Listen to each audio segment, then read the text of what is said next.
I'd like to begin today's shir by reminding you that Parshas Naso is the longest single Sedra in the Torah. It has 176 psukim, and nothing, of course, is a coincidence. Masechtas Bava Basra, which is the longest Masechta in Shas, has 176 dafim. And Kapitel Kuf Yates in Tehillim, which not only is the longest kapitel in Tehillim, but is the longest parak in Tanakh, has also 176 psukim. The Chaim says, because on Shavuos we were makabel the Torah anew, we accepted upon ourselves the oil Torah, the new yoke of Torah. Therefore, we begin right away with the longest parsha, sort of to test our sincerity. It's like a rabbi in class or a yeshiva that sets up its curriculum. At the beginning of the Zman, you pick the hardest and more difficult, extensive limudim. That's where the young Talmud steps in and he's ready to take it on, to immerse himself completely. When it gets toward the end of the Zman, sometimes you look for easier things to learn as emotions and feelings and everything else begins to taper off. So after Shavuos, it's sort of a new Zman in Yiddishkeit. So given this mahalach that the Chaim Sofer offers us, we have to take into account why Parshas Naso is the longest Sedra. There are many inyanim discussed in Parshas Naso, which begins with the respective assignments of different families of Leviim, the command that Hashem gave to send away the Tameim, the impure people from the camp, and people with different levels of Tumah had to be sent further away from the Mishkan, from the innermost chambers of Klal Yisrael. You have the mitzvah of tshuva, the mitzvah of how a person corrects stealing from a ger, that he may not have any yarshim, those who inherit him, to be able to return the money to. We have an admonition not to withhold the dues of the Kohanim and Leviim, which is followed by the Parshiyos of Soita and Nazir. We have Yivarecha Hashem, the Parsha of Birchas Kohanim, and then we have the request of the Nesiim to offer their karbanos for the Mizbeach.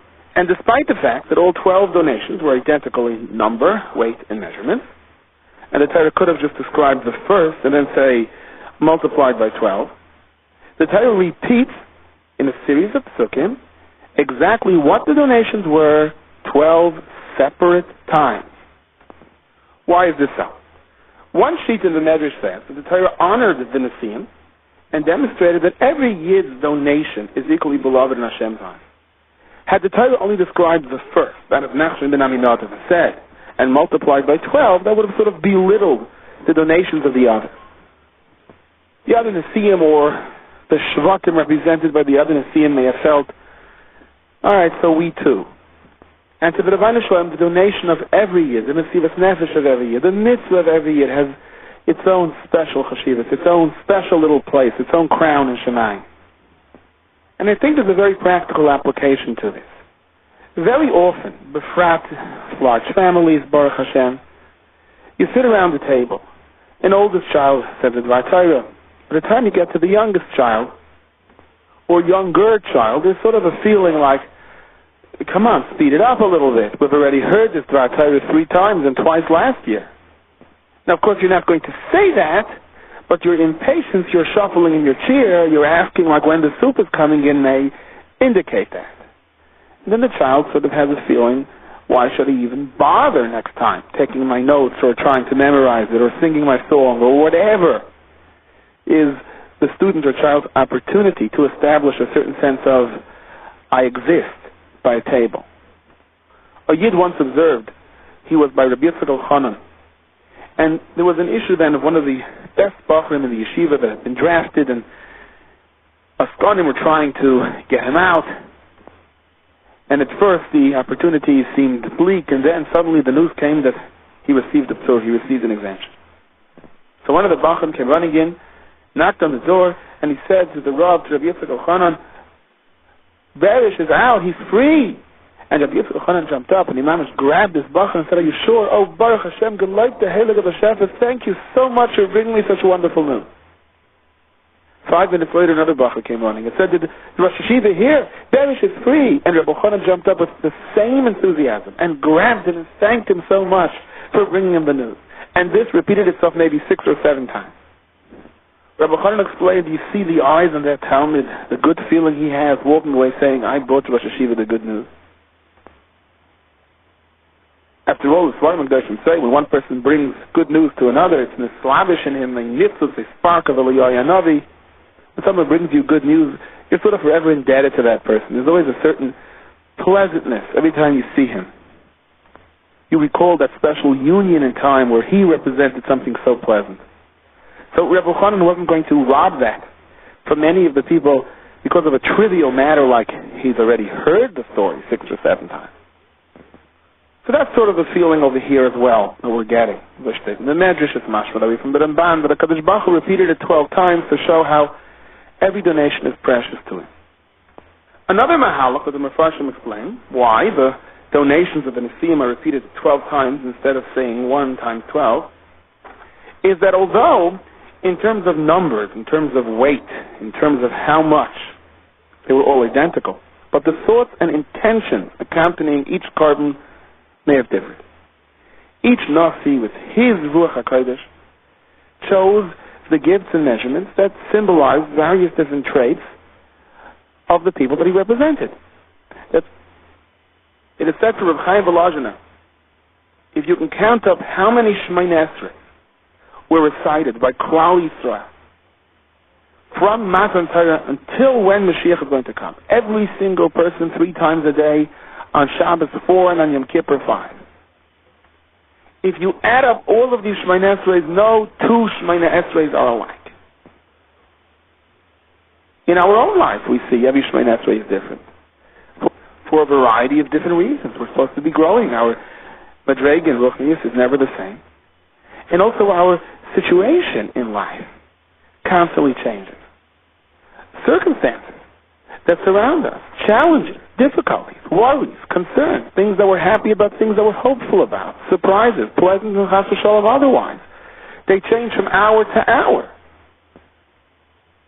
Our Shemoneh Esrei, the 3 brachos of Shvach, the last brachos of praise, the middle brachos of respective bakashos and requests, is our vehicle of clinging to Emunah given all these different situations. And in life, nothing is ever the same. And if someone's going to say, well, it's all the same for me, it never changes, life just keeps going on day by day, well, that's an assignment within itself. If you can maintain your momentum in Yiddishkeit in the face of what you view to be monotonous. So the Shemoneh Esrei is the means of how we apply our current situation to our Emunah. In that day, no 2 Shemoneh Esreis are alike. 2 people may be saying the same brachos, but there have to be different emotions. Within a person's life, no 2 Shemoneh Esreis are alike. And again, the Torah is emphasizing that over here. Yes, 12 Shvatim all brought a whole list of things to the Mishkan. And if you look at the list, they seem identical, but it's not identical. And it's an important lesson to remember. Because a Bar Mitzvah Bacha, when he puts on tefillin the very first time, does it with so much energy, with so much love. It represents such a milestone in his life. There's so much cheshek. It's so special to him when he kisses the tefillin the first time. But someone who's 47 or 63, when he puts on his tefillin, it's different. He feels he's been doing this so many years. But if you understand that every situation in life, every hour, every minute is a different world, then I never put on tefillin on this day before in my life. I never put on tefillin given my current nesiyonais right now the way they are. This is the first time I'm doing it. The Matal Islam once met an old Yid in Eretz Yisrael who was sitting by the side of the road on a rocking chair near Tveria, and he passed by, and this Yid said, "Oh, Rebbe," he said to him that he's already asking for the day that he can return his soul to his Maker. He has no will in this life anymore. He's sick, he's old, the days are boring. So the Matal Islam grabbed him and said, "What's the matter with you?" He said, "It is kedai to live 90 years in this world to put on tefillin once. It would be kedai for you to live another 90 years just to have an opportunity of putting on tefillin one more time." And he paused for a moment and said to him, "Even putting on tefillin the way you put on tefillin.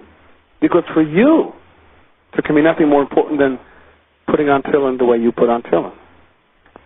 And then, of course, why does the Torah repeat the story of the Nesiim? Exactly what each one brought 12 times.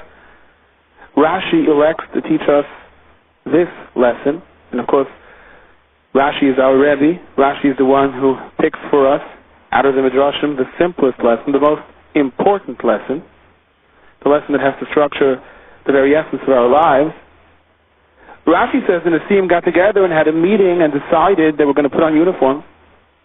The Nesiim got together and decided, instead of each one trying to outdo the other one, instead of gossip on the street, my Nasi did better than your Nasi, instead of some saying, we just have made it, we're in a higher class than you are, instead of some saying, this neighborhood is only for the elite, all the Nesiim got together, the rich ones, the poor ones, the ones with many, many people in their shevet, the ones with few, the ones all the way at the top, and the ones at the bottom. They all got together and said, we are all going to bring the same carbon, lest no one say, my esrig is nicer than yours, so to speak. And I heard a beautiful word from my Rosh Hashiva of Palm of Zankazint. The Nesiim were granted several exceptions over here to the normal rule of karbonis. For example, they plan to offer ketairos. Usually only a tzibur can offer ketairos, not an individual. And they were also granted permission to bring karbonis on Shabbos as well. Even though normally only karbonis tzibur, only communal offerings, not individual offerings, are permitted on Shabbos. So in other words, Hashem Yisbarach placed the karbonis of the Nesiim in the category of karbonis tzibur, in the category of communal karbonis rather than private ones, even though technically each Nasi was bringing a carbon for himself. Why? The Palm of does not explain. There was such a hava amongst them. There was such a mutual respect. There was such a determination to establish that they are all equal, that no one is better than the other. That HaKadosh Baruch Hu said, I consider your individual acts of the tzibur. Whatever any one of you does, I consider that with the intensity and the holiness of the mitzvah that all of Klal Yisrael does. When a Yid makes a statement, I'm not eating your matzahs, I'm eating my matzahs, I eat matzahs with special chumros, or I wouldn't do that type of a shidduch, I would only do this kind of a shidduch, the bacher has to be this kind of a lamdan, he has to come from that yeshiva. I wouldn't do your type of shidduch. So in this so-called quest to ruchnius, which we attempt to attain by stepping on someone else, that's not a carbon tzibur. That separates Klal Yisrael. That rips Klal Yisrael apart. It takes whole acts and turns them into fragments with limited power. On the other hand, when an attempt is made that we're all one, that every Yid is chashiv, I'm not going to do anything that may imply my mitzvah is better than someone else's mitzvah, then you're taking individual fragments and you're joining them together. The Tachina Rebbe Zechon Levracha was a tzaddik niskav, a true balavayda, a true Rebbe in the Alta Haim. And he was vacationing once someplace. The doctor insisted that for his health he should spend some time in a certain area.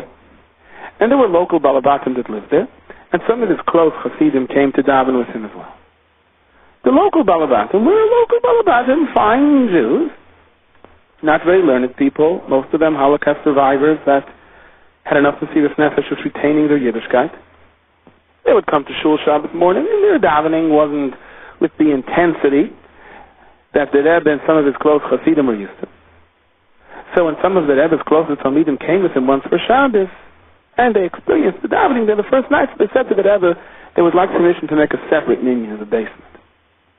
A minyan only of these so-called Hoivene Yidden, special people. They wanted a more intense davening, a davening with more Mesiras Nefesh, more respect for davening. These Balavatim represented a whole different kind of attitude towards tefillah and so on. It just didn't match.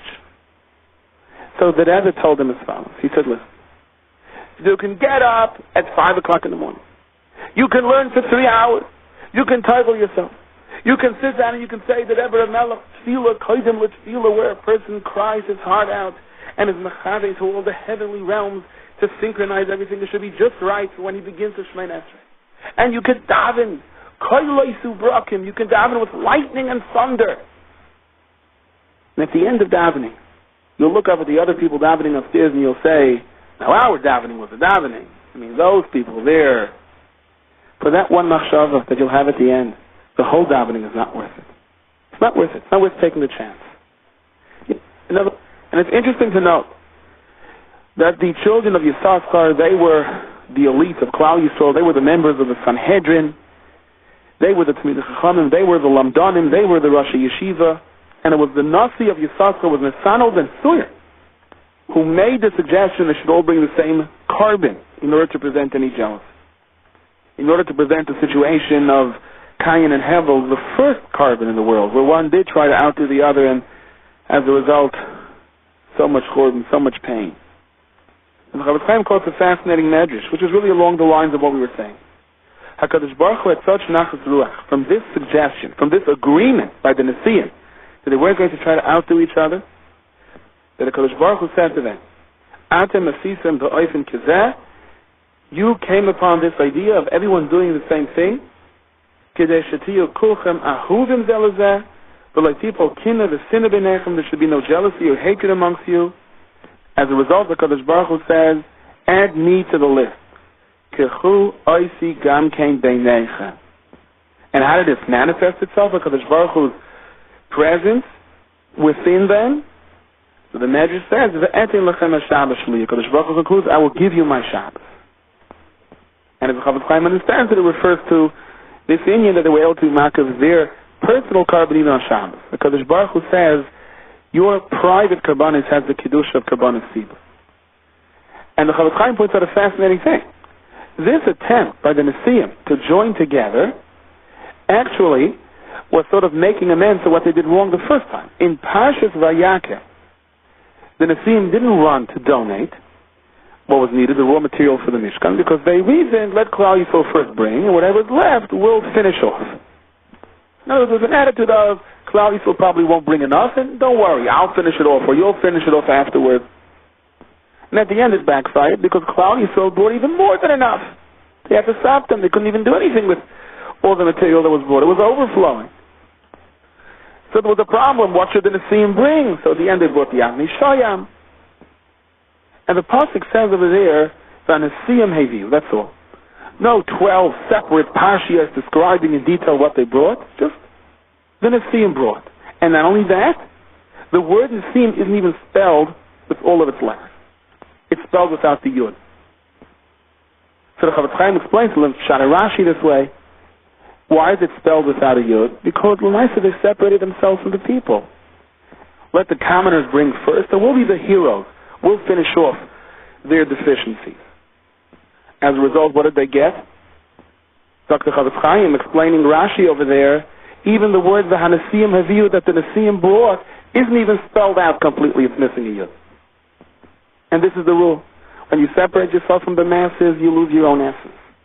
When you join the masses, then you create the longest parsha in the Torah for every individual.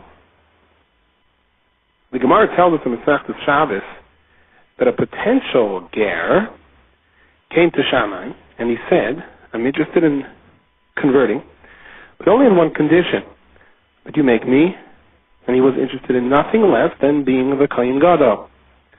Shammai sent him away. He came to Hillel.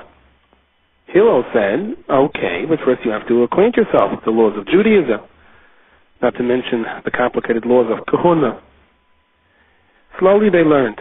Slowly he grew. Slowly he began to understand. Eventually, they came across the pasuk, Chalazar hakarev yumas, that if a non-Kohen does the Avaida, then that can cost him his life. So he said to himself, that's even for a Yisrael. So how can I be the Kohen Gadol? Of course I'm not interested in being the Kohen Gadol. It's wrong. And after all was said and done, he was Megayer himself, and he became an Erlich Yid, and he was perfectly happy with settling for less than being the Kohen Gadol, even for less than just being a Kohen. Actually, he settled just for who he was. Now, what is the lesson here? What did this guy really think to start with?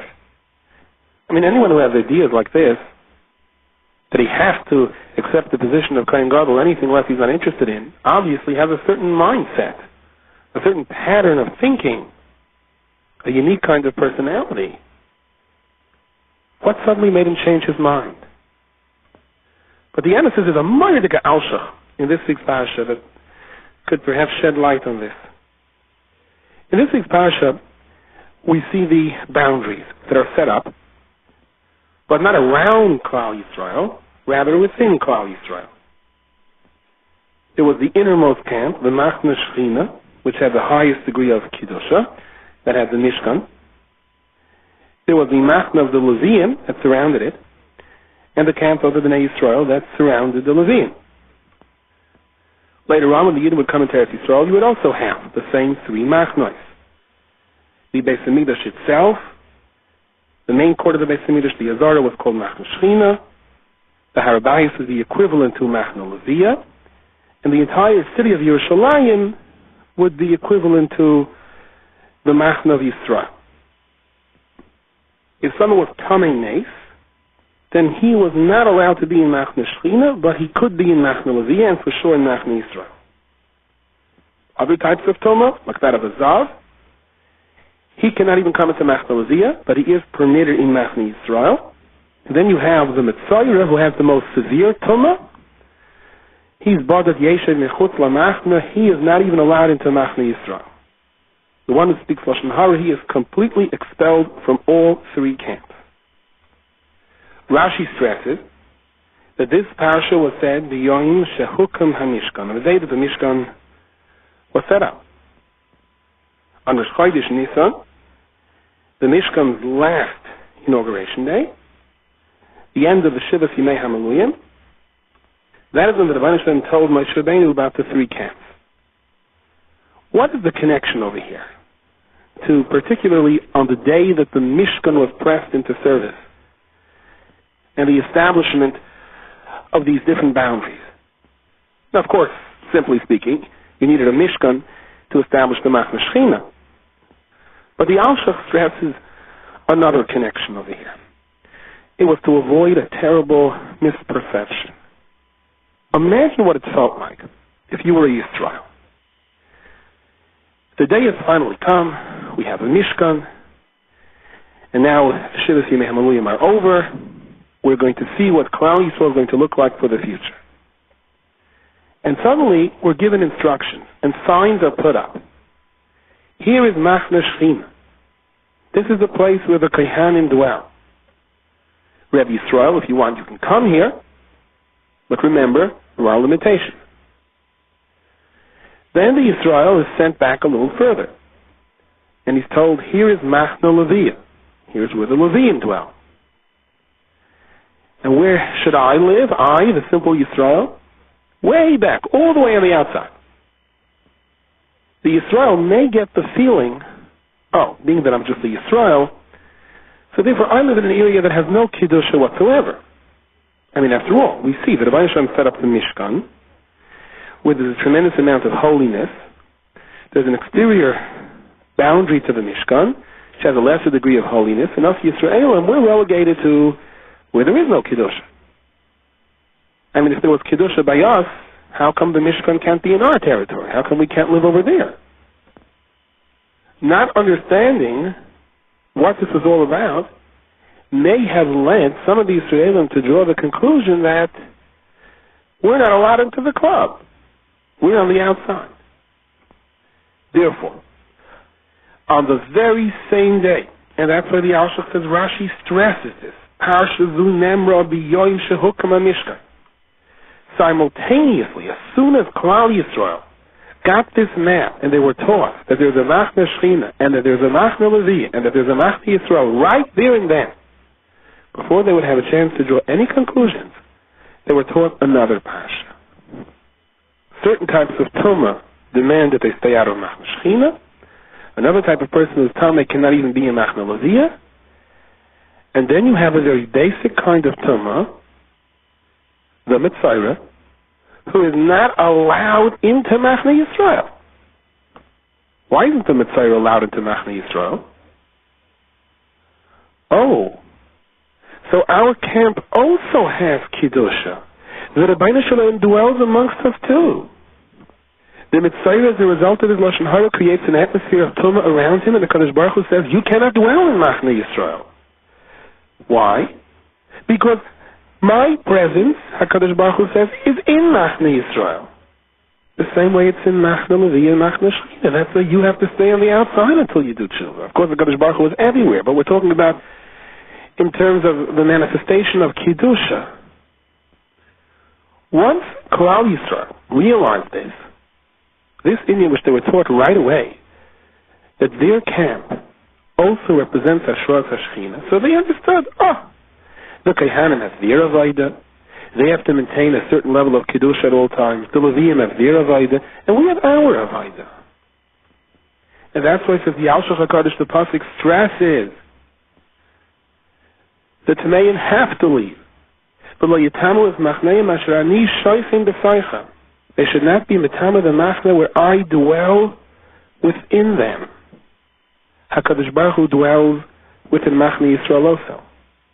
The Yisrael who stays away from Tumas Tzaras, who stays away from Lashon Hara, maintains the Rabbeinu Shalom's presence in Machna Yisrael. The Yisrael has no chiyuv to stay away from Tumas Nes. That's because it's not his Indian. He has a different avodah. He has a different assignment. The Yisrael who maintains the presence of the Shechina, or acts in such a way so that the Shechina should be able to maintain its presence, is far and beyond the Kohen who lives in Machna Shechina and doesn't maintain the level of Kiddusha that is assigned to him. Thus Chazal tell us a Mamzer Talmud Chacham is Koidim, a Kohen Gadol Ha'aretz. Everyone has a range of what they can accomplish, of what their situation is. And the one who does the best, regardless of what his situation is, comes before. He has a right to stand before the person with the most noble assignment, but doesn't live up to that position. So this ger comes into Hillel, and he says, I can't be a Kohen Gadol? What is this? Who do you Jews think I am? So Hillel begins to teach him. Hillel is patient. The ger begins to learn. The ger begins to understand. What does he understand? It's not an issue of, you're so much better than I am. It's an issue of, everyone has to do what they were assigned to do. The Halazara Karev Yumas. It's true when it comes to Kavod. The Mamzer, Talmud Chacham, is before the Kohen Gadol Ha'aretz. But on the other hand, you can have the biggest Talmud Chacham in Klal Yisrael if he steps up to the Mizbeach to do the Avodah, he's Chayiv Nisa. You don't belong here. This is not your assignment. So is this an issue of supremacy? Or is this an issue of understanding that HaKadosh Baruch Hu wants you to make the best and to endure the nisyonos of your particular situation? Not everyone has the same nisyonos. Not everyone is given the same position. That's the whole point of having different people on this world. Like we've said many times, the Beis Aaron says, what is the greatest raya? That you or I can do something that no one else in the world can? The fact that we exist.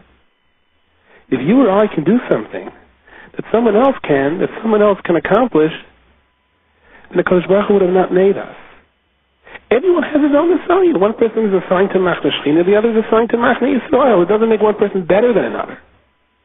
It just creates the challenge for each of us in our own respective ways. That's why the Gemara tells us, when Rabbi Yossi left this world, and his son was Mispal when he came back down, so Chazal asked him, what did you see in Olam Haba? And he answered, Elyonim lemato tachtonim l'mayla. The real hush of the people, the officers were in the back, and the privates, they were up front. Because in Shemayim, in the Olam Ha'emes, in the Olam that lasts forever, Chashivas has nothing to do with rank. It has to do with, what did this person do with the matzah that he was in? Did he make the best of it or not? Did he rise to the challenges that were tailored and designed for his situation? Or didn't he? That's the bottom line. Not all Nisyonos are equal. That's the Rebbeinu Shalom cheshbon. Why he gave us each a different script. but it's not our cheshbon. And it's quite interesting because how does our parsha begin? Naso Rosh B'nei Gershon. It's very fitting. Our parsha should begin with Gershon because Gershon was the B'char. Levi had 3 sons, Gershon, Kahat, and Merari. The only thing is, if you look at the end of last week's parsha, it already says Naso Rosh B'nei Kahat. So Kahat, who is the younger son, in the Torah is prefaced to Gershon, who is the older son. How come Kahat came before? So the Medrash says, Hadahu dechsiv yikara hi mepninim. You see how the Torah is more precious than the greatest stones, the greatest diamonds and pearls. Even though Gershon was the B'char. And we find in other places the Torah gives so much kavod to the B'char. But because the younger son, Kahat, carried the Aron, and the Aron had the Torah, so therefore, Lemaisa, Kahat comes before Gershon. First it says, Naso Rosh B'nei Kahat, in last week's parsha, at the end of last week's parsha, and only afterward, Naso Rosh B'nei Gershon in this week's parsha. The Torah is Yikara Me Peninim. Peninim, the Medrash darshans, from the Lashon of the Zois Lefnim B'Yisrael. The Torah makes someone even more precious than the one who chronologically comes before because he was born before. But the truth is, we have to ask ourselves a question. Kahat came before Gershon. Why? Because Kahat carried the Aron that represents Torah. But how good for Kash? So how come HaKadosh Baruch Hu didn't assign Gershon the B'char with carrying the Torah? So the Kli Yakar said the text. The whole point is to show the cheshivas of Torah. If Gershon was the one who carried the Aron, and therefore he came first, so you wouldn't know that he came first because of the cheshivas of carrying the Aron. You would think that he came first because he's a B'char. So the Torah B'davka assigned the second son, not the B'char, but the second son to carry the Aron, and then used that as a pretext for Kahat to come before Gershon the B'char to show that the cheshivas of Torah is even more so than the cheshivas of B'char. But let's take this a step deeper, and indeed the Kli Yakar himself does. What we're saying over here in a deeper sense is, had Gershon gotten the assignment of carrying the Aron, so Gershon would say, the Torah really is racial. I'm the B'char, and therefore my blood is more royal than yours. I carry the banner of Torah. I carry the Aron. Now, there's no question about it. Being the B'char means he has to lead the way for Klal Yisrael. Had the Yidden not sinned by the Chet Egel, the B'charim would have been the one to do the Avodah. They're achrayus to learn, maybe even more important than others because they're supposed to be the leaders. That's all fine and well. But the Torah did not want us to get the impression that the acquisition of Torah has anything to do with whether you were born first, second, or last. Dafka, Kahat, who was not the B'char, was assigned with carrying the Aron to teach people the lesson. You, whoever you are, regardless of where you live and who you have to deal with and what your difficulties are, you open that sefer, you learn those halachas, you involve yourself in Torah and apply Torah to life. And HaKadosh Baruch Hu says, you are to me more chashiv, Yikari mepninim, even more so than the one who gets permission to be bifnim, the one who has the keys to the inside chamber. Now it's interesting. The Abarbanel says that even though Kaf comes before Gershon, Saif Kol Saif, Kahat is at the end of Parshas Bamidbar. Many children don't even get to learn that. And some people are quite tired by the time they get to the end of the Sedra being Maver Sedra. Gershon is second, but he gets a better press, so to speak. Gets a better position. He's at the beginning of the Parsha. Everyone's always interested in the first pasuk of a Parsha. The more Divrei Torah is said on the first pasuk of every Parsha than any other pasuk. The reason for this, says the Abarbanel, is that now there's a message to Kahas. Kahas, it's true you come before Gershon, because you represent the Torah. But don't make the mistake of using the Torah to embarrass your older brother, to push him aside and not show him respect. True. If the Yisrael does what he's supposed to do, he's more chashuv than the Kohen. But you're still obligated to honor the Kohen. That's part of your assignment. That's what the Kadosh Baruch Hu wants for you. And to emphasize this aspect of it, the Torah B'dafka gave Gershon not the first position, but in a sense, the best position, the most visible position. Because after all is said and done, Kahat has a chiyuv to honor Gershon. We've already mentioned that naso is the biggest parsha in the Torah. Some Sefer explains, because after Shavuos that we were makabel the Torah, so when you're makabel a brand new thing, we're willing to commit ourselves with new energy and new enthusiasm. So the Torah gave us the longest parsha dafka over here to show our new commitment to the oil HaTorah.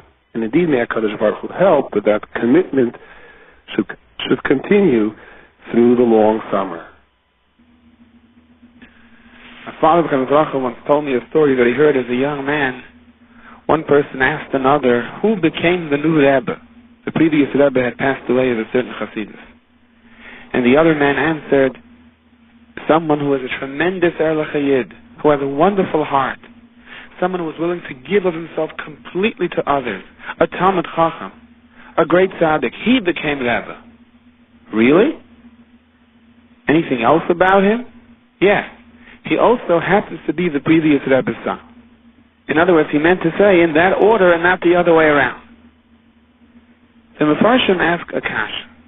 The Torah repeats 12 times the carbon of all the Nesim.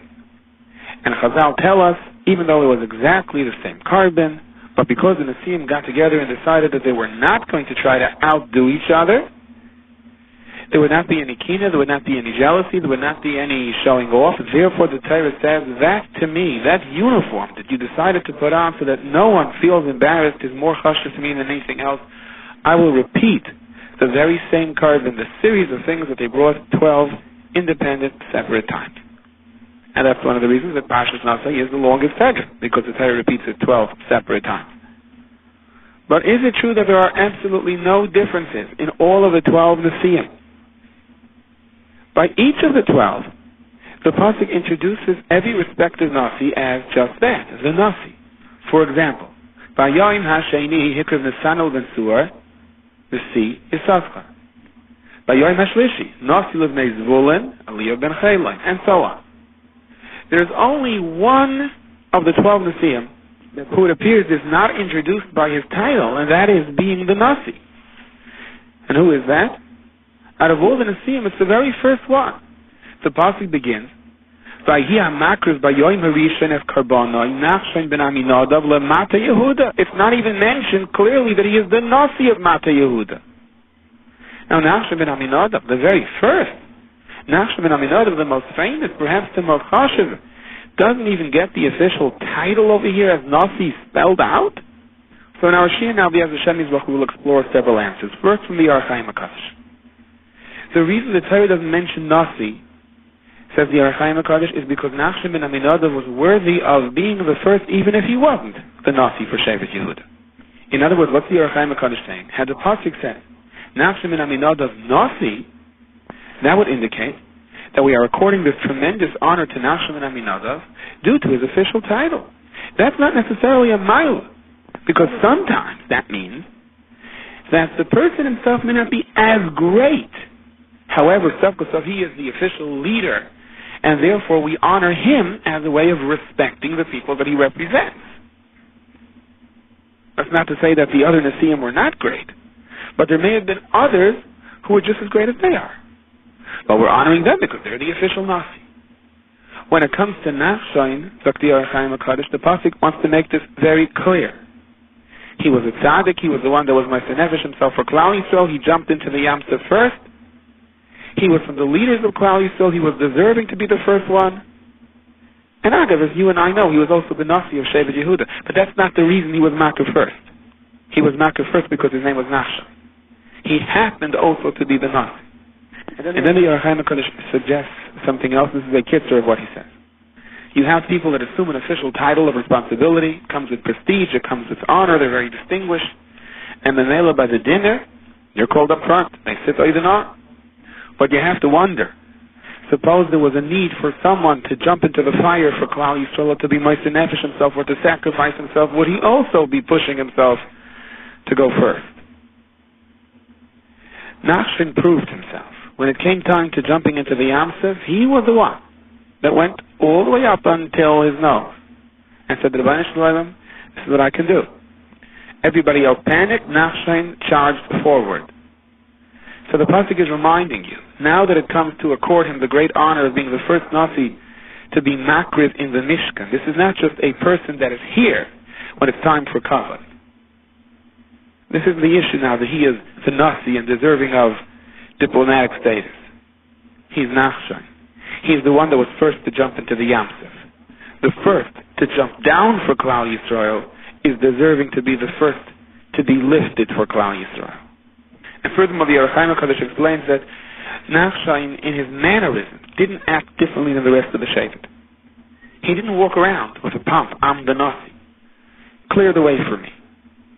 And the pasuk stresses that by not introducing him as the Nasi. People didn't view him as the Nasi. They viewed him as just Nachshon. Now the Chizkuni says, the reason we don't have the term Nasi by Nachshon is so that Nachshon should not be considered greater than the other Nasiim, being that he came first. This is not to suggest that there was a concern Nachshon would consider himself greater. Adarabba. What the Chizkuni says is very much consistent with what the Yochanan HaKadosh says. As mentioned earlier, the whole reason the Torah repeats all of the Karbanis of the Nasiim 12 times, even though it's the same carbon, is in recognition of their greatness when they decided we're all going to bring the same carbon so no one's going to be embarrassed. So we're all going to present ourselves in an equal way. Nobody is going to stand out. That's the dafka way the Torah wants them to stand out. The only thing is you have a logistical problem.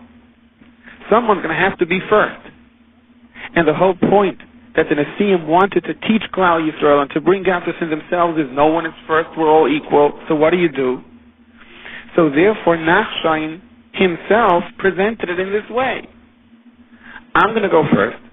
L'maisa, that's the order. But don't even give me the shame Nasi. Let people understand it just so happens I'm going first, someone has to go first. And indeed there is a certain amount of malchus attributed to Yehuda which puts him in the position of going first, but I'm not saying that my carbon is better than anyone's carbon, or that a Kadosh Baruch Hu is going to appreciate our carbon more so than the one who comes last. And as a result, we dafka take out the word Nasi from the one who comes first to emphasize the equality over here, that we're not looking to suggest anyone took preference over the other. From a different perspective, the Malvin suggests that being part of Shevet Yehuda was considered more of a praise than being a Nasi.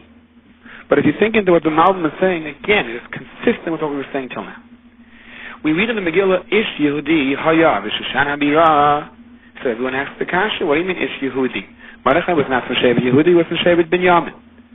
Dr. Rashi, because he went into Galus together with Yehuda, all those that went into Galus with the kings of Yehuda were called Yehuda, even if they were from a different Shevet. We know that Mordechai volunteered to go into Galus with Klal Yisrael. That's why the pasuk says, Asher Hegla Nebuchadnezzar Melech Bava.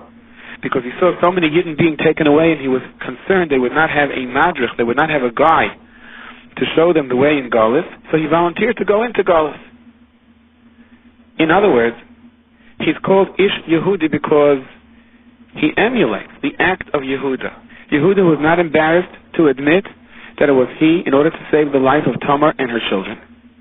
Nachshon ben Aminadav, who is the first to jump into the Yamsuf, if this is what it takes to save Klal Yisrael. So when you act that way, it doesn't make a difference. Whether you're a leader, it doesn't make a difference. Whether you're on the bottom of the list, you sit in the back of the shul, it doesn't make a difference whether you're from Shevet Yehuda or you're from Shevet Binyamin.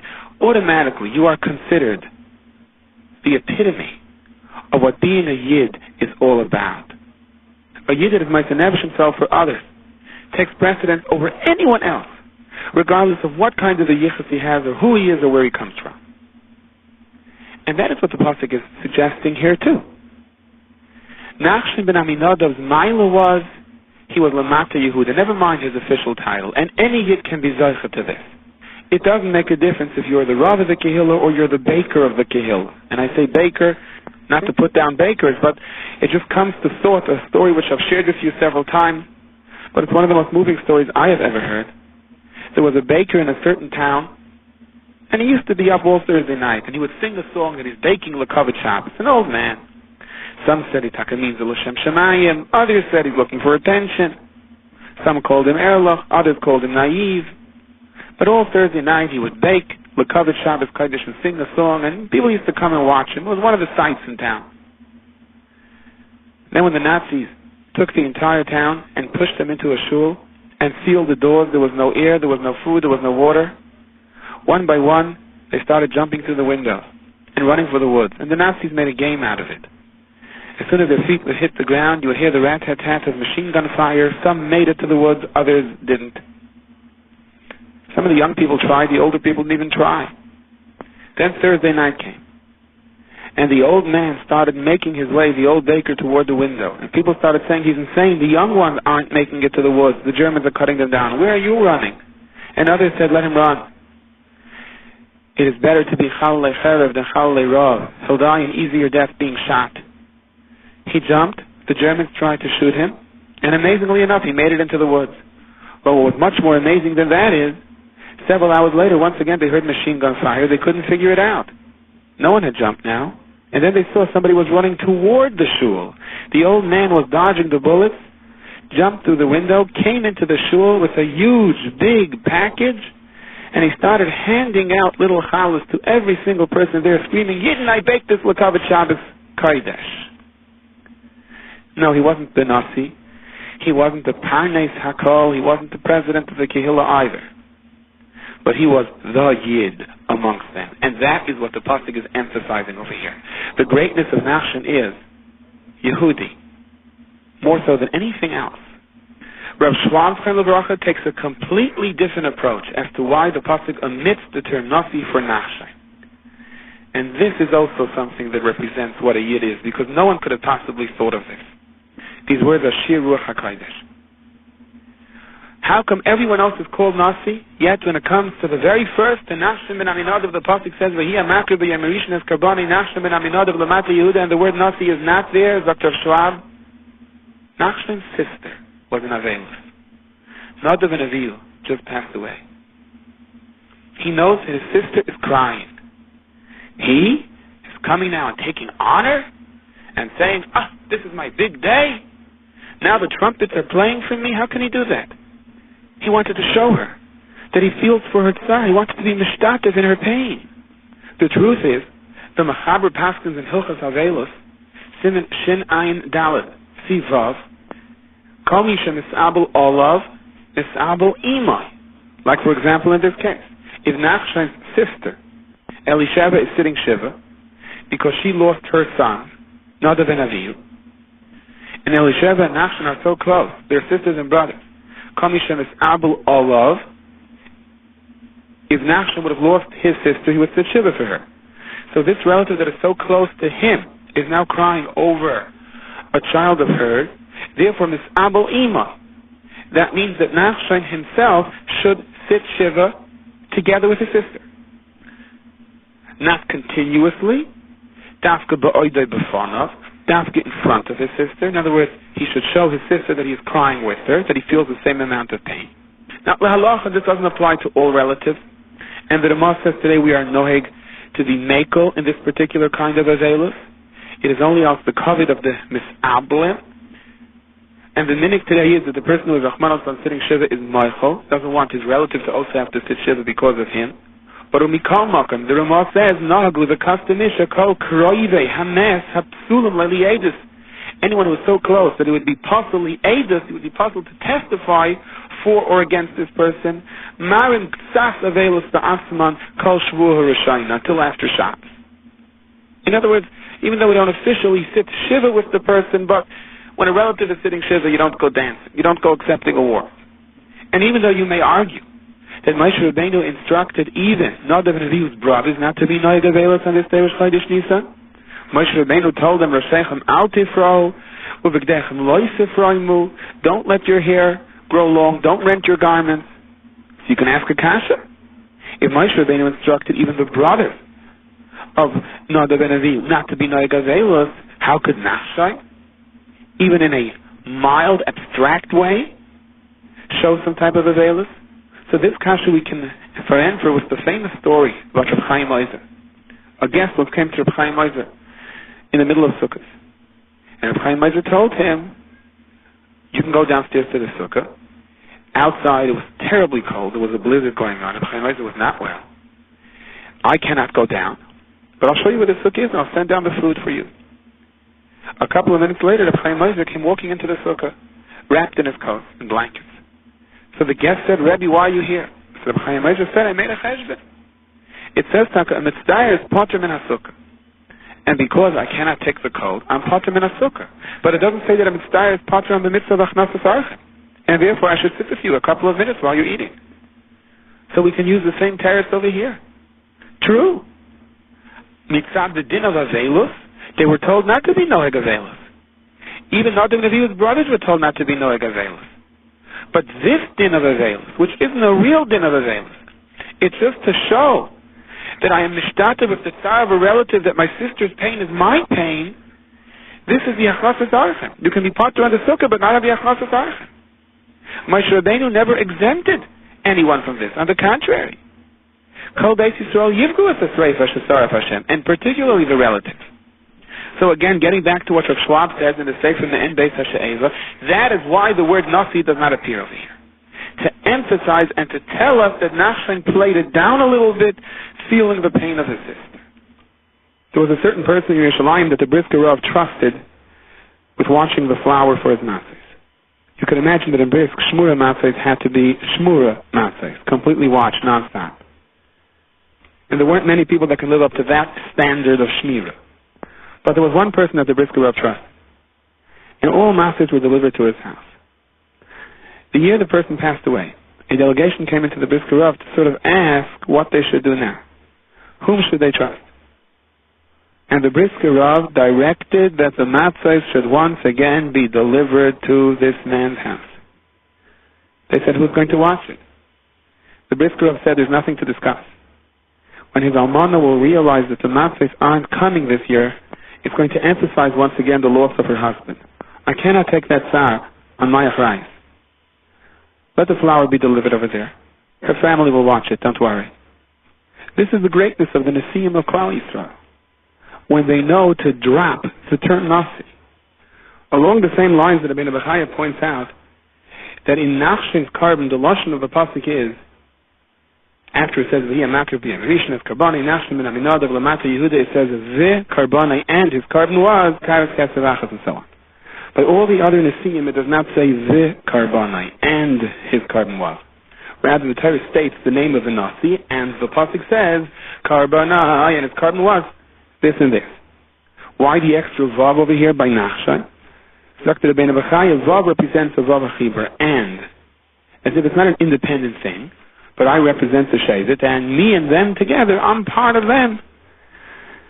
We're coming and we're bringing the carbon. By the other Nesiim, it's more of a lashon of chashivas. It's not connected to anything. His carbon is. So again, the Rebbeinu Bechaya says, it's to neutralize the fact that Nachshon was first. Nachshon did not want to give the impression that he is better than any of the other Nesiim. That's why he has this modifying vav and the other ones don't. But consistent with how Rav Schwab explains it, we can also understand it. Nachshon was making a statement. His statement was, my dear sister, I feel your pain, I feel your tsar. But what should I do? All my people want me to bring this carbon, and I have a responsibility to them. That's why I'm bringing it. But don't think for one moment that I am basking here in my moment of glory and forgetting what you're going through. And this is the lesson that the Torah wants us to learn from Nachshon ben Aminadav. The Ber Maim Chaim puts the miraculous waters of Saita and the test into a perspective that I think, unless pointed out, we don't look at it this way. Yet it seems so pashut and so clear. The Saita is brought to the Beis HaMikdash. She is forced to drink this water, that is, if she doesn't want to admit. And then it tests her. If she is guilty, she suffers. she literally falls apart. If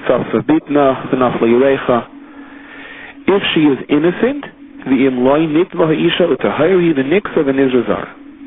then she's cleared. She will have children. If she had no children till now, she gets a bracha to have children. And if she did have children, if she used to give birth in pain, she will now give birth in comfort. She will have nicer children, physically nicer children. So how do we view this test? Special magical waters, it has Hashem's name inside. And when she drinks it, it's a secret potion that tests her whether she's innocent or not. The Rebbe Chaim says no. It was much simpler than that. And perhaps we can be magdim as follows. For the Zigdar Miller, Zecher Tzadik L'Vracha, gave a whole slew of shiurim, like 37 shiurim a day, mamish up until his last day, even though he was 90 years old. And when it was once suggested to him, given his age, given the fact that things were difficult for him, he should slow down, his response to that was, what? Retreat? Never. What general retreat?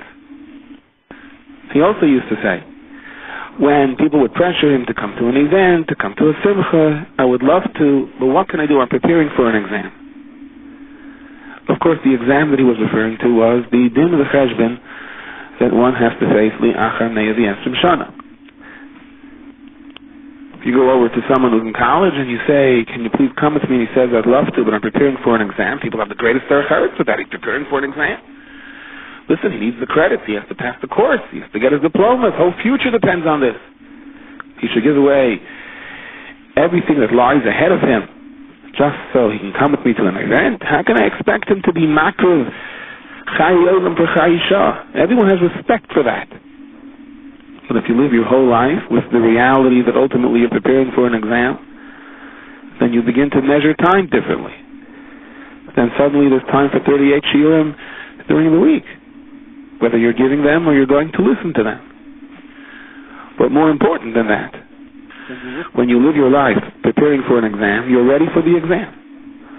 Or al kol panim, you can at least show you did your best to prepare for it. And when you come with that kind of a resume, look how I spent my life preparing for this, then of course the exam brings you closer. Then the Yeshua Tashchina that a person has to come face to face with, li'achar ne'ez yesrim shana, is a process of the niksa, the nizrazar, is a process of shir brach. And if one is not ready for it and one is not prepared, so Adarab, it throws him back. He has to start again from basics. How do you come into an exam like this totally unprepared? No pencil, no paper, look at your clothes, what's with you? Go back to square one. Start the course all over again. What's happening with the Saita is that she is forced to take this exam right there and then. It can no longer be deferred to after her neshama goes up to Shemayim. And Memela, once she is forced to be pushed into a situation of Hashras Hashchina, as she's standing there by the Sha'ar Nikna, and the Shem Shemayim is within her, so automatically she has to come to terms with who she is. Everybody's going to have to go through this eventually, but she's forced to do it right then and there. And that's why the lashon of the pasuk explains the Ber Maim Chaim is the hikriv oisa hakayin zehemida lifnei Hashem. The Kohen brings her near and sets her before Hashem. What does that mean? Zehemida lifnei Hashem. It means that she is forced to take her exam. She is forced to stand in a matzav of Hashras Hashchina, where automatically her past is going to determine whether or not she could sustain it, whether or not she falls apart or becomes better. We mentioned earlier on the famous mashal from the Aruch LaNer, where one of the king's ministers sinned and he was sentenced to a terrible punishment. And that minister's wife was the tailor of the king, and she came crying, pleading that he should have mercy on her husband. And the king granted her request. He said, you are so devoted, you are so loyal, fine, your husband is free. Then the same thing happened next week to another minister. And this minister's wife was the king's baker. And she also came running and said, let my husband go. And the king said, not only will I not let him go, I'm going to punish him more severely, and I'm going to punish him tomorrow. I'm not even going to wait. What happened over here? This second minister treated his wife terribly. He would even beat his wife. So when the first minister's wife came, and she was like a devoted servant to the king, and she's pleading for mercy, the king grants it to her. The second wife was also a very devoted, loyal servant to the king. But the king saw her full of wounds from the beatings that her husband gave her. So when she came to plead for her husband, Adarabba, her devotion didn't inspire the king to free the husband. It inflamed the king with rage. He had the husband punished right there and then. And in a sense, that's what's happening over here. She is forced to come and stand before the king. And as a result, the ramifications of her actions have to be dealt with right there and then. Ultimately, it would have been dealt with anyhow. But it can't be pushed off. It can't be deferred. And of course, if she has chusim, so it is pushed off. So there is no instant punishment. Chazal tell us that if this was a mother that spent time learning Torah with her children, or creating an environment for her children to be able to learn, even if she is guilty, the effects of the naso are going to be deferred. She won't be punished right away. It can be pushed off years. So we see from here that, in a sense, there's a total judgment of the person. She's not just being judged for this act, but this act is so severe, it stands above and beyond the other things that she probably did. But she could have other chusim to counteract it. But she needs those other chusim. And no one wants to be pushed into an exam prematurely. And therefore, if the Saita admits, she isn't forced to drink the water. What happens now? Now she has time to do tshuva. Now she has time to cleanse herself, even after the chet. So ultimately, when she will have to face the exam, because everyone does, it won't destroy her. Adrabah, she can be in a position of b'makam shebalei tshuva and in tzadikim gemurim yichayil ma'amid. But she has to admit in order to be able to get the deferment. If not, she has to face the exam right away. That's why many times the person decides, today I'm going to start learning, today I'm going to start davening, today I'm going to start doing chesed, I'm going to turn a new leaf in my life. And suddenly he's faced with such nisyaina, such difficulties that he never ever had before. And it's very frustrating, he can't understand it. Now that I want to be good, now you're doing this to me, Rabbi Shalom? Don't you see that I'm trying to become better? And the answer is, that's exactly the point. You're trying to become better. And indeed, the Rebbeinu Shem wants you to be able to stand before Him, to be able to be a vehicle of accepting the Ashras HaShechina. But now that you're trying to do it, now that you're trying to come close, some of the things you may have done in the past are standing out. And it's being miyaking. And the Yetzer Hara and the Mekatrik are running and saying, what? Kedusha for him? He is not a vessel of Kedusha. We're going to try to fight this. We're going to try to draw from any Kedusha that he pours into this vessel. It belongs to us.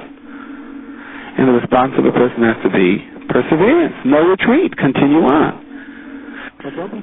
But if they're not letting me stand before Hashem now, then I have to do more tshuva. And tshuva isn't all that complicated. There's a simple formula. Regret, vidui, admitting your sin, and kabbalah losses, but you have to do it. Now, for someone who's not a Saita, you have an ability to do it. You can try to step into the Ashras HaShechina, it doesn't work, so you understand what's happening, you do tshuva, and you try again, and try again. And the Saita would also have an opportunity to do that had she admitted that she wouldn't be forced to take the ultimate exam. It's because she's not admitting that she's faced with such a Ashras HaShechina that there's no time to try to reset things. She's at a crossroads, and it has to go one way or another. It has to go either to her falling apart or for her greatest bracha. But a regular person, in the course of his avodas Hashem, whenever he tries to become good, yes, he is stepping into the Ashras HaShechina, and there may be a setback because he's not ready for it, but he has the time to fall back, reset, reorganize, retune himself, and try again. And that's what he's supposed to do. And that's part of the Messiah. And if a person feels, look, my past is so terrible that whenever I'm going to try to step before HaKadosh Baruch Hu, I'm going to be faced with problems. So how can I try? And he doesn't have it within him to do the tshuva that's necessary, so there is somewhat of another solution. And that solution is that there is safety in numbers. And that's really the theme of the entire parsha. If someone associates himself with the right friend in an atmosphere of Kiddush, and he throws himself to the hanhaga of a moyer derech, and this person says, what you tell me to do, I'm going to listen. I'm going to be makabel, whether I understand it or not. I'm going to follow you. Then you can pass through. And if you look at the golden thread that sort of weaves through this entire parsha, you see this idea coming through again and again. The parsha begins, Nasei es Rosh B'nai Gershon. Well, Nasei al pi Pashtus means you should count the B'nai Gershon. We have already explained before that Moshe Rabbeinu didn't just count. Moshe Rabbeinu lifted the madreg of all the people that he was counting. And that's the lashon of Nasei, to pick up. And sometimes the counting is in the form of kisisa, or the lashon of lifting. When Moshe Rabbeinu counted each person, Moshe Rabbeinu took a personal inventory of that person's ma'asim up until that point. And here the Bnei Gershon as well as the rest of the Leviim are being elevated to Ashras HaShechina. They're going to work in the Mishkan. But what if they're not ready for it? Then this is not a bracha. If you force someone to stand before the Rebbeinu Shem and he is not ready for it, Adarabah, you're forcing the punishment on him. Maybe he needs more time to prepare himself. The answer is Moshe Rabbeinu didn't just push them before the Shechina, which is really what the Kohen did to the Saita. Adarabah, Moshe Rabbeinu lifted them beforehand. He tutored them, he prepared them, he cleansed them, he guided them to be ready to stand before the Yeshua Shechina and assume their new Avodah. That was all part of Moshe Rabbeinu's job. Al pi Hashem pakadosam b'yad Moshe, ish al avidasei v'al Masai. Moshe Rabbeinu assigned each person his ultimate level of Yeshua Shechina and prepared him beforehand that he should be able to take it, and was mispal for him. Now what's the next parsha right afterward? The parsha of sending away the people that are tummy. The parsha that says that the Messiah has to leave all three machnos, the other Tameim to a lesser degree, because this is consistent with what the Torah told us until now. Moshe Rabbeinu told Klal Yisrael, if you're tummy, you're not ready yet. Don't stand before the Yeshua Shechina. It'll be just the opposite. It won't be a bracha. It'll be a klola. You have to step back. You have to isolate yourself, you have to do tshuva, you have to cleanse yourself, and I'll tell you when you're ready to come in. And no one argued. When the Torah tells us about sending away the people who are tummy michutz l'machna, the pasuk says, Vayasu kain b'nei Yisrael. And Chazal tells us this was a shlach for Klal Yisrael. Imagine going over to someone and say, excuse me, sir, you're tummy. It's not good for you to be in this medrash. You kindly stand outside. You may not exactly be invited to this person's next chasana. But Klal Yisrael appreciated as Moshe Rabbeinu did because they saw what was happening. They saw how the Leviim were prepared and put into a position of Ashras HaShechina, and they saw how Moshe Rabbeinu cleansed them in order so that Ashras HaShechina should be a bracha. So when he later began to instruct them and direct them, but you're tummy, you'll have to wait outside until I can tell you how to come in, they were very appreciative of this. They knew that if they're in the wrong place at the wrong time, if they're too close to Ashras HaShechina and they are tummy, that's not good for them. The best thing for them is to be able to be directed out and to give them a chance to do tshuva, to prepare for the exam. And right afterwards we have the parsha of tshuva, the Yisvadu es Chotasim, the psukim that teach us about vidi, the psukim that teach us how to correct certain monetary matters that holds a person back from seeming to be Ashras HaShechina. And then we have the parsha of Saita, which, as we explained, completely orbits this Indian of, are you ready for the exam or not? And being forced into it prematurely. And that is followed by the Parsha of Nazir. Now Chazal say, why does the Parsha of Nazir follow the Parsha of Saita? Because Kalaroya Saita Bikukula Yazir Asmai Min Hayayin. The Nazir sees what happens to the Saita, and he sees her terrible disgrace. She's adamant, she refuses to admit, she's forced to accept the Yeshua Hashchina, and as a result of her stubbornness, she now falls apart, and whoever sees this makes a cheshbon. You know something, it's not just her. She's forced to take the din v'cheshbon now. But eventually we all will have to stand for this exam. When are we all going to wake up and say that it's time to shake ourselves off from the everyday churning of life without any thought about doing something really for our neshama? So the Nazir says, I'm taking a hiatus on life. I'm going to separate myself from wine. I'm going to live in prishus. It is time for me to start thinking that one day I too will have to have a din v'cheshbon. And I want to be better prepared than this site is. And right away that is followed by the Parsha of Birchas Kohanim, Yivarecha Hashem v'yishmerecha. Because once a person is even makabel upon himself to redirect his life and to prepare for a din v'cheshbon, even that Kabbalah itself is mamshech bracha. Even before he actually does it, as long as he is sincere in going to try. But what if you have a person who keeps on trying and trying, and it's just not going? As many times as he says, from now on I'm going to start really davening and really learning and really giving tzedakah and really learn with my children, and indeed make my business a tuffle and my life an ikr, it just doesn't happen. He keeps on reverting back to his previous mode of business as usual, and he'll worry about preparing for the exam later. So the end of the parsha gives us one more solution. What is the last part of our parsha? What makes Parshas Nosai the longest parsha in the Torah? The Torah repeats 12 separate times what the karbanos of each nasi was, even though they all brought the same. And this was a schar because the Nasiim got together and decided that indeed they all were going to bring the same carbon, because they didn't want to create a scene of competition, and each one's going to try to show, I am a bigger tzaddik than you are, and each Shevet is going to start quarreling, my Nasi did better than you are. They all decided, rich or poor alike, we are all giving the same. What does this mean? It means that HaKadosh Baruch Hu said that whether your kavana is all the way on top, if you're Nachshon ben Aminadav, or whether you're one of the other Nesiim, I will consider your avodah equal. Why? Because you each will mevatel yourself to the other. This is the real meaning of Tefillah B'Tzivar. And that is why our Tefillah is all B'Lashon Rabin. V'se'enu, heal us.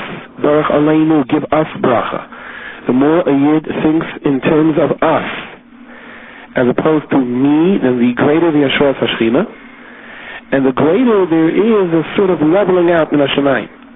HaKadosh Baruch Hu says, oh, you are thinking about your friends, and you belong to a chabura of friends that are serious and sincere, so therefore I'm going to equal things out. I will consider your avodah just as chashuv as someone else's avodah, even though it, be'emes, is not as good. So when a person tries to get things going and it doesn't go, this is the last solution. Dibuk chaverim. Belong to the right group of people. Join a chabura of people that are involved in learning, in chesed and mitzvahs, and their tshuva becomes your tshuva. Then there is safety in numbers if you are truly mevatel yourself to the others. There is a vart brought down in the Slana Masar, which I mentioned many times. The people get together Friday night, and they have a shir, or they sing zmirais, they're like in ruchnias. Then when their neshamas go up to Shemayim after 120 years, regardless of how dispersed they are, Friday night, they allow them to come together. If you got together for something ruchnias in this world, then even if an individual neshama is in Gehenim during the week, they allow him to come to his friend. That's Friday night. And if they are truly your friends, they won't allow him to go back. When someone says, okay, give it to him also, that indicates that he isn't the primary source of the reward, but him too. This week's parasha begins, V'yidaber Hashem el Moshe Leimer, Nosai es roish b'nei Gershon gam heim, them too. So the parasha pshat is just like HaKadosh Baruch Hu said, count the b'nei Kahas to see how many there are, how many have reached the classification of Avodah. Count the b'nei Gershon as well. But the gam heim, them also, seems to suggest that somehow the madrega of the b'nei Gershon is somewhat a level less than that of the Bnei Kohath. The Sefer Shem Mishmul threads a truly remarkable golden thread over here through the first parashiyos of Nosai. Let's take a closer look. There were three machnes of Levi: Gershon, Kohath, and Merari. Kohath carried the Oren and the Shulchan, the most sacred of the objects. Merari carried the Karshei HaMishkan, the wood of the Mishkan, the boards, and Gershon carried the Riyos. The Shem Mishmul explains that there's a fundamental difference in the respective madregos of the three sons of Levi, Gershon, Kohath, and Merari. How do we define a tzaddik? A tzaddik is someone who doesn't do aveiros. So let's say there's an aveira on a street corner, whatever that aveira is, but it's something that people have a taiva for. Three people walk by. Each and every one of them turned away, wouldn't even walk down that street. However, although all three are tzaddikim, each of these three may have been on a different level. The lowest level, or you shouldn't really say the lowest level, but the preliminary level in Avdas Hashem, was person A who walked down the street and he had a craving, a temptation for this Avera. Whatever the Avera is not important, but he had a taiva for this Avera. And he began to think, If I hold myself back and I don't go, I'm going to get Olam Haba. If I'm going to allow myself to follow my craving, there's going to be a temporary hana. But for that, I'm going to pay a terrible price. It's never worth it. And he ponders this. He says, a little bit hana for an infinite amount of tzarais, or a little bit of restraint for an infinite amount of schar and light. If you make this calculation, that's easier said than done. But Lamais, if you make this calculation, how can I do the Aveira? So he stops, clicks his heels, turns around, and walks down a different block. All the credit to this person. He has begun the process of Avdus Hashem. Person B walks down the block. He notices the potential for this Aveira from the distance. His reaction, it repulses him. Terrible. He mamish can't take it. How could anyone live on this block? How could anyone live in this town? He turns around and runs for his life. He counts his steps to get out of here. He's nauseated by the Aveira. That's a higher madrega. And then there's person 3 who walks down the block. He says, unbelievable. What a terrible Aveira. People are charging. People are running toward it. Nebuch. We must take these koichos, these temptations, and these cravings, and be mehapachet l'tayv. And with the same enthusiasm that people are running to the Aveiros, he turns and runs to the Beis HaMedrash. And he works, and he's masak in the generation. And he doesn't rest until he trains and is mechamech and teaches and showers the people of the town with love. So that he's mehapach, their koyach of ahava to this Aveira, to a koyach of ahava for Torah and mitzvahs and chesed. He's mamish mehapach the Yetzer Hara to the Yetzer Tov. And Chazal say, b'chol levavcha b'shnei yitzrecha. He takes advantage of his craving and tempting, and he says, you can use that same personal hana and direct it for mitzvahs. That, of course, is the highest madrega. These 3 midas are found by Avram, Yitzchak, and Yaakov. The first step, the preliminary step. Without this, you have nothing. That's Avram Avinu. How is Avram Avinu kind of his shleimus? He saw the entire world sinking into darkness. And he said, look at this world. What are they running after? Nothing. It can't be. There has to be a better way. There has to be a Bayri Olam. He looked at the darkness of the world, calculated a little bit of pleasure that leads to a lifetime of emptiness and oynish, and put in its stead a training of how with a little bit of restraint you can have a lifetime of light and simcha. Avram Avinu went around and he taught the world just how they're destroying themselves with their avodah zarah, and how with a little bit of effort and work you can begin to feel the sweet taste of believing in a Bayri Olam. So in a sense, Avram Avinu represents the first person in that mashal. A solid recognition of what Aveira is was mentioned as many times. The Kotzker Rebbe once said, saw someone trying to go into a very hot pool or a hot mikveh. First he dipped in his toes. Ouch! Slowly pushed himself, his knees, and finally he took the plunge. And after he was there for a second, it was, how geschmack, this hot bath. How relaxing, he said. Oh, my bones feel so good now. Oh, my aches and pains are gone. So the Kotzker said, that's the difference between an Aveira and a mitzvah. By a mitzvah, it's ouch at the beginning. But when you get into it, it's a machaya, it's Gan Eden.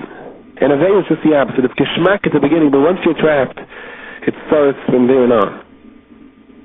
This is the pchid of Avram Avinu. Now, we're not chas v'shalom suggesting that Avram Avinu is at the lowest level, but Avram Avinu set the world at the preliminary level of Avdus Hashem. Without Avram Avinu, we would have nothing. Avram broke the barrier. He started it. Kol kasher. And he paved the way for the second madrega, the madrega of Yitzchak Avinu. Yitzchak is like the second person, who is just repulsed by the Aveira and turns away. That's the pchin of Yitzchak Avinu, who, as Chazal say, was sort of weaned off his Yetzer Hara. He was the first one that had bris milah at 8 days. Aram made a suda. B'yom higamal es Yitzchak. The Medrash says shenigmal liyetzahara. Even though he was a katan, but we see the b'china in Yitzchak, which was as a result of the avodah of Avraham Avinu. Yitzchak was on the higher level. Asher kiddush yedid mi beten. His neshama naturally rejected the Yetzirah. He repelled it by nature. Does that mean he was greater than Avraham Avinu? Well, yes and no. Yes, that this Madrega is greater than Avram's Madrega, but no, because it was only because of Avram that Yitzchak was able to be Yitzchak. Avraham Avinu broke through the most difficult in Avdas Hashem because he was the first one to do anything. He had to set the stage at the world of making a cheshbon of Aveira and Mitzvah in order for a Yitzchak to come down to this world that was naturally repelled by Aveira. And then comes Yaakov Avinu. Yaakov had the Nida of the third person, who not only was naturally repelled by darkness, but he had an ability to convert darkness into light. That was the avodah of Yaakov b'beis Lavan. His whole rechush came itself Tumah, and he drew it into the rechush of Yaakov. All of the sheep of Yaakov were future neshamis of Klal Yisrael. He converted them from Lavan to Yaakov. The Bnei Lavan yelled and screamed, Lakach Yaakov es kol asher Avinu. Not only was Yaakov from, but he took the Aveira, he took the koichos of Chet, of Lavan, he took his powers of Tumah and converted it to Kedusha. That really bothered them. The Sefer Shem Mishmol explains that these three koichos would be paralleled in the infrastructure in Klal Yisrael. Let's take a look at the three sons of Levi that were situated around the Mishkan. Gershon, Kahas, and Merari. Merari, in a sense, is the lowest Madrega. Or rather than saying the lowest Madrega, the basic preliminary Madrega. Merari means he's makir the bitterness of fate. He makes a cheshbon. He says it doesn't make sense to be over in a drop of perceived hana that is never as good. The advertisement is always better than what's inside. Even the picture on the box is always better than what's inside. The chait is never as good as anticipated. And then you have to answer for it, and you have to be punished for it. It's bitter. It's not worth it. That's Merari. By Merari, we don't even find the lashon of nasai. There's no Nasias Rosh. It's the basic madrega. Basic, but perhaps the most important. Then you have the Bnei Gershon. The Bnei Gershon, from the lashon of Gershon or Garash, they naturally chased away Ra. They were repulsed by Ra. They went a higher madrega. The highest madrega was the Bnei Kahas. He brings the pasuk in Divrei Hayamim, "V'hamisnasei l'chol rosh." The highest of all madregas is the midah of Kahas. They were the ones who carried the Aron and the Shulchan. Kahas represents taking the ultimate cheshek and tava and ahava in this world and directing it only for kedusha, only for holiness. That's why the original nasai, the original uplifting, is found in regard to the Bnei Kahas. In regard to the Bnei Gershon, who repelled Ra, but didn't have his koyach to be mehapach so much, the Ra l'toiv, it says Nasias Rosh Bnei Gershon, Gamhe, them too. They also have this p'china of Nasias Rosh. And the Bnei Merari don't have the lashon of Nasias Rosh at all. Now, after the pasuk teaches us about the Machne Halevi, which begins at the end of Bamidbar and leads into the beginning of Parshas Nasi, what is the next parsha in Parshas Nasi? The parsha of sending away the people who are Tameh from the three Machnes Yisrael. There were three Machnes: Machne Shechina, Machne Levi, and Machne Yisrael. Machne Shechina was the Mishkan, and then the surrounding area where the Leviim were, and Moshe Rabbeinu, that's Machne Levi, and then where all the Shvatim were positioned, the Degalim, the Shvatim, that was Machne Yisrael. So the pasuk tells us you have three different types of Tumah. There's a Metzora, there's a Zav, there's someone of Tamei Meis. The Tamei Meis is sent out of Machne Shechina. The Zav is sent out of Machne Levi, and the Metzora is sent out of all three Machnes. Badat Yeshev Bechutz LaMachne. You have to understand the three Machnes, Machne Shechina, Machne Levi, and Machne Yisrael, also in the same format as Gershon, Kahas, and Merari. Machne Shechina is the highest madrega that turns darkness to light. The pasuk says, "V'eish al mizbeach tukad bay." the Shloah Kaddish brings a school of a person that has bad machshavos is to repeat the pasuk, Eish al Mizbeach tukat by. The fire in the Mizbeach burns. What's the tukat by? The koyach of the fire of the Mizbeach was to take the fire of taiva and temptation and to be mahapach, to convert it, to turn it around 180 degrees to the koyach of kedusha and tahara. A Yid came to the Beis Hamikdash burning with passion for chait, and he came out burning with passion for the Rebbeinu Shalom. In a sense, Machna Shechina corresponded to Kahas. They were the ones who carried the Aron and the Shulchan. Then you have the general Machna Leviyah. The general Machna Leviyah, in a comprehensive way, represents the Bechina of Gevura. Levi is Gevura, it's Chesed Gevura. Levi is the second, Kohen Levi. That's the Bechina of Gersha. It doesn't tolerate Ra. It's repulsed by Ra. Machna Yisrael represents the Medrega of Merari. Yes, we have a taiva for both Aveira and Mitzvah. We calculate Hefsed Mitzvah Keneged Chara. It just doesn't make sense to do the Aveira. The price is too much and you get too little in return. Now, in Eretz Yisrael, when the Yidden came to Eretz Yisrael, they also had three Machnas. The Mokim HaMikdash, the Azara, that was Machna Shechina, the Harabayas was Machna Leviyah, and all of Yerushalayim that corresponded to Machna Yisrael. The Gemara says in Masechtas Megillah that if someone tells you about two cities, Kisrei, which represented all the Tumah in the world, and Yerushalayim, in Yom Cha'adam, the person will tell you, both are standing with the same power, don't believe them. If someone will tell you both were destroyed, don't believe them. If someone tells you that when one is gaining in strength, the other is crumbling, that you can believe. Yerushalayim represents the idea of the ability of people to be able to calculate and say, no, the Avei is not worth it. Let me run to the Mitzvah. Now think about these three Taneim that are sent away from these three Machnes, says the Shem Shmuel, and it all fits in so beautifully. Machne Yisrael can tolerate Chait, it can tolerate the Tamil Nefesh, it can tolerate the Zav. Adarabah. The greatness of Machne Yisrael is, it looks at Chait, it takes into account, what do I have to gain over here, what's the price to pay, and it's not worth it. The recognition of Chait is the whole basis for their Kedusha, for their holiness. The only thing Machne Yisrael cannot tolerate is the Mitzvah. With the Mitzvah, there's a different cheshbon. He's separated with his Lashon Hara between husband and wife, partners, so he also has to be separated from everyone. But as far as the other Tumas are concerned, Machne Yisrael can deal with it. Machne Yisrael looks at the Tumah, analyzes the Tumah, and calculates it's not worth it. Now, Machne Leviyah is a little bit more resistant to Chait.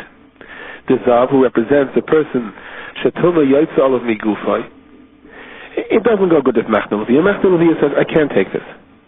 So in regard to the Tumah of Mace, who doesn't have an intrinsic Tumah, but he came into contact with Tumah, so Machne Leviyah can accept that. Machne Leviyah says, okay, when you come into contact with Tumah, you run away. But in regard to someone who has an intrinsic Tumah, a Tumah Sheyotza Olav Migufay, Machne Leviyah says, no, I'm not ready for you yet. You have to first cleanse yourself. You have to lift your madrega. You have to crystallize your lifestyle to the point where this shouldn't happen. Machna Shechina can't have any Tumah at all. Now Machna Shechina reaches out. In the whole process of someone who is Tamid, B'chala Terakula, the whole objective is to rid himself of the Tumah, stage by stage, and the ultimate goal is to be able to come back to the Beis Hamikdash to be Makav Karbanis. That's his final stamp of Tahara. So Machna Shechina reaches out and says, work your way back to me. I will change you. But when you're in here, you have to already be completely changed. It doesn't tolerate Tumah at all. It's already after the conversion. Continuing in Parshas Nasli, which Parshi I follow? The Shluach HaTameim. You have the Parsha of Tshuva, Zidui, followed by Saita, and then Nazi. And yes, it still corresponds to these three things. The Parsha of Tshuva, Zidui, Ashamnu, Bagagnu, I see Chait, I see what it leads to. It doesn't make sense. I have to do Tshuva. From there we go to Saita. Saita is a higher level. There's an anger here. There's a rejection of Ra. That's the whole Badika of Mayim. He quotes him his father, the Avnei Nezer. You put Hashem's name into the water, And the Mela, the Kedusha, can't take the evil. It repels it, it rejects it. You take Hashem's name, you take the kark of the Mishkan, and you put it into Tumah, if indeed the site is guilty, and it just doesn't go. It explodes. If she's innocent, Adarabba, she's drawn more to the Kedusha. If she's guilty, she should admit before she drinks. The nazi is the highest level. Turning rat to tais. The hair is the extra part of the body. The part that has no feeling. You cut the hair, it doesn't hurt. The nazir takes that and puts it ala Eisha Shetachas Evach Hashlamim. He's mehapachet l'tayv. After the Nazirus, it says, the Achar Yishtah HaNazir. The Abinezah says, because now the wine won't hurt him anymore. He had a converted Ra l'tayv. This shiur is distributed by Kolodaf, 11 Stei Chemet Street, Yerushalayim. For donations, please call 02-5383-999. Fax 02-538-0267. Postbox 57035.